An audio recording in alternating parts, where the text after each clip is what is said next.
Salud familia, in this conversation with JR Griggs, we're talking about content creation, lazy sharing, software, and interns. And it's recording, yeah. So JR, let's do the intro. Let's jump in. I know you're pressing time, so for those that don't know who you are, let's go brief. You're here in Tampa, right? Yep, Tampa. So what you do? President of Redwall Marketing, which is a digital agency in downtown Tampa. Early, we were having a conversation about struggling with content creation. Why is the struggle? So I think one of the things for, well, it's probably for a lot of people, and for me, it's personally just, I have the content, but when you're sitting down to create the content, you have to kind of plan that and then have a process for it and edit it and make it. And so there was a point in my life where I was doing a lot of content, and I was just creating content, editing content, posting content, scheduling it out, following every system you can find to like manage it. Mm-hmm. Like, you know, the calendars, the content calendars, yes. the editing process. And there came a point where it was like, I'm putting so much time into creating content, I'm not doing enough, you know, growing the business. And so there's like that balance you have to find of making sure that when you're creating content, it's not interfering with your work time. Okay. To where you're not necessarily getting the return yet. That situation, we all go through it, but I think it's a lot of solopreneurs are the ones that are struggling the biggest. When it comes to a business, did you outsource it? Did you stop doing it? What was the change? Yeah, I think so. For me, it was back when I was starting, it was just me. Mm-hmm. And so finding leads, committing to the services, and then creating content became a difficult thing. Okay. You know, like one day you're waking up and you're like, okay, I can either go make a sale today or I can write a blog post. Yes. And so you find yourself in that weird space. And where that changed recently was now that the business has grown and I have a team. Yes. You can do more. You said something very important. I think a lot of people are struggling with this situation. They choose to create the post, this Facebook post, instead of going after the potential client. Why you think is that? I think sometimes, and I fell into this, at least for me, this was my experiences. I was watching, the people that were creating content. Yes. And, so my experience was, business consulting, web design, things like that. Yes. Right? So that was my area of expertise. Okay. And I know that content creation is huge. And so yes. when I was starting my business, a lot of the advice I sometimes give to my clients is because I went through it. Yes. And so a lot of times I would advise clients, hey, focus on what you have the bandwidth for and what's going to get you money tomorrow. Yes. And because sometimes you can't, yes, this content could get you money later, but you need money now. Yes. And so there became a time where I was watching everybody creating content and branding themselves and doing things, and I was like, that's what I have to be. There's Got this it. assumption that that's what you have to be right now. Now, creating does help in different ways. But I think that's part of the struggle with entrepreneurs and small companies. What they're posting online, what they're taking the time to create, is not helping their sales goal. How you think? That's my opinion. Do you agree with that? I think a lot of times people fall into that trap. Yeah. So how can we overcome that? A marketing calendar, a better marketing plan. What do you think is the step to not just share something for the sake of sharing, but something that it will help the client and it will help the business? So that's where I think what started for me was you get into lazy sharing, lazy content, because you don't really have the time or bandwidth to do it. And so you start creating stuff that's not great, it's not relevant. Yes. And you're just doing it for the sake of doing it. You're creating the content for the sake of, I'm supposed to create content. That's today's world, right?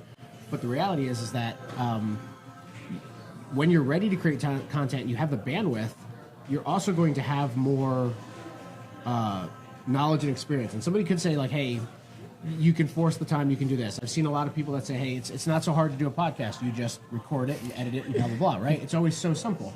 the reality is that a 15-minute podcast could technically be hours of work if you're doing it by yourself. Yes. The time to prepare it, the mistakes you make, the editing, the clipping, the posting, the sharing, because you're not just posting, you're sharing on Facebook, you're trying to share it. There's a whole process that goes in. And unless you have help, yes, it becomes very time consuming. Yes. And that 2 hours could have been spent making some phone calls and getting a client. Definitely. I agree 100%. So what is one easy fix somebody that is watching you right now, listening to you, can take to avoid lazy sharing, to make sure that their content, what they are creating and they're sharing helps their company?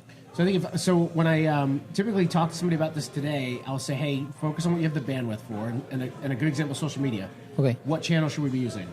Facebook, Twitter, Instagram, Snapchat. And I always say, whichever one you use best, where your market is, and you have the time to do. Okay. If you don't have time to do Twitter and Facebook, just do Facebook. If you don't have time to do Instagram and Facebook, again, just do Facebook. Or unless you're killer at Instagram, just do Instagram. Got it. And so what I found was that there are people you watch that you can look at a Gary Vaynerchuk, right? Yes. Who's putting out, 100 pieces of content a day. Yeah, easy. And think that's what you need to be. Yes. But there are other people that are just as successful putting out one piece of content a week. Correct. And you can put more time and energy into that one piece for now than you can 100 pieces a day. Okay. And so I would say focusing more on the better quality of what you're doing would definitely help. But then the other thing is leveraging other things you can do. Like, for instance, I could go speak somewhere. Correct. And record.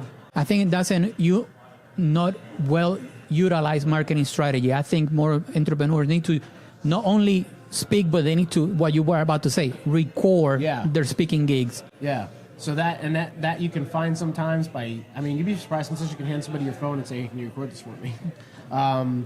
Or get somebody that wants to learn, or an intern, or anybody that wants to get involved. That's how I started recording. But if you're in Florida, you reach out to me. Yeah. So, okay. So yeah, my first attempt at doing that was I was speaking. Okay. And I brought my son. Yes. Got kids, utilize them. Yes. I brought my son and I was like, here, record me.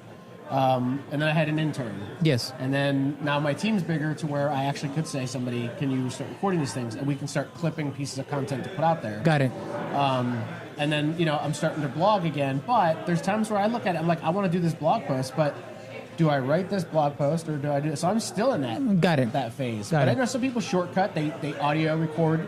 A lot of people don't know that. That's how Gary does all his blog posts. Yeah. He doesn't write them. He audio records them. Yeah, you need to, if you're pressed on time, one of the hacks will be either record the video or the audio and then have it transcribed. Yeah. Period. I believe he does he'll do a rant in a car ride on the way to a meeting, and then he sends it to his team and they write it for him. Yeah. And so you can, not everybody has the ability to build a team. Yes. So 2 more questions. One on interns and one on software.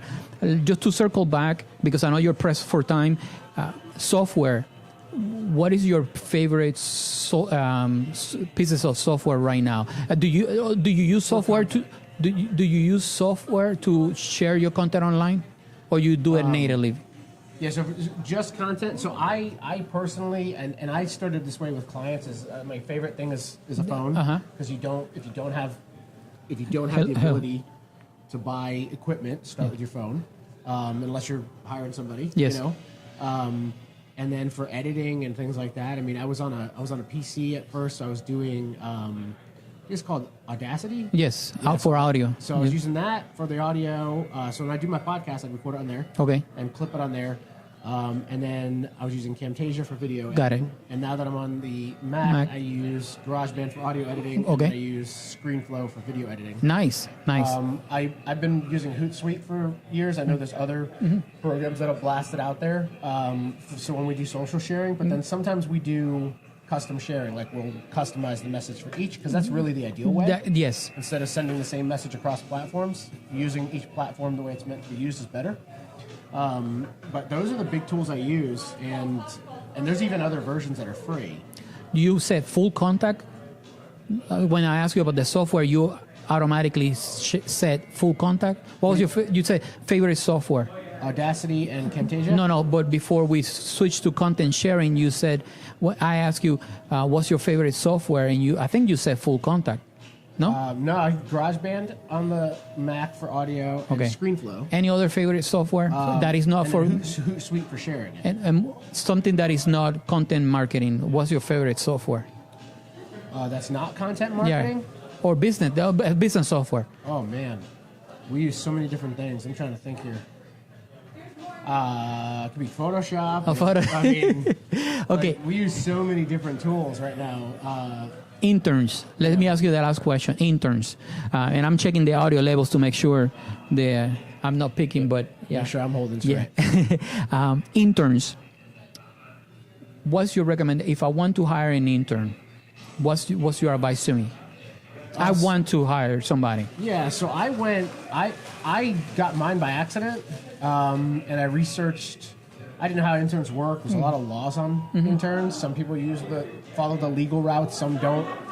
I spoke somewhere, and somebody in the crowd contacted me and said, "I'm going to school for marketing, and I would like to just be around you and learn. Okay.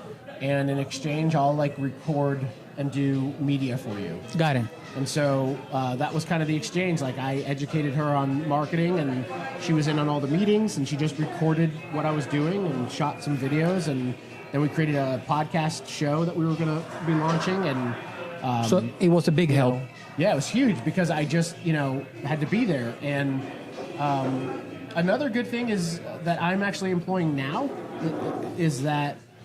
I don't remember who first said it. Lots of people have said it about sometimes you have to, if you don't have an audience right now, go find somebody else's audience to speak to. Mm-hmm. And so, sometimes that's a good strategy. And we're actually doing that now where we're actually partnering with another organization where I'm going to do a live show for marketing. Nice. And it's their audience, it's their Facebook. I mean, you'll know who I am because I'll introduce myself. Yes. And know my company. But the great part is I've removed literally 90% of the work. Correct. Because all I have to do is show up at a certain time. Correct. And everything's going to be set up, and I do my part, and then when I leave, they crop it, edit it, and post it. Definitely. So I found somebody who was looking for what I have. Yes. And that's a shortcut I'm going to use. And we're still going to do our own show. Yes. But we're going to be able to leverage what we're doing. What's the biggest lesson learned with the intern? The intern, have a plan for how to use them. Got it. Have a plan and make sure that they're getting what they want out of it. And I found that if you're giving them what they need, they're gonna do what you need them to do for your business. And in this case, it was my first time getting an intern. They just emailed me and said, "Can I be your intern?" Awesome. JR, where can people find you? Best place, redwellmarketing.com has all our information for the company, and you can pretty much find me on there. Just search JR Griggs. Most of my social media handles are / or at JR Griggs. And that's pretty much it. Hold me. Yeah. Thank you. No problem. Question of the day. What do you like the most? Software, the conversation about interns, the conversation about lazy share, or content marketing? And why? Let me know in the comments.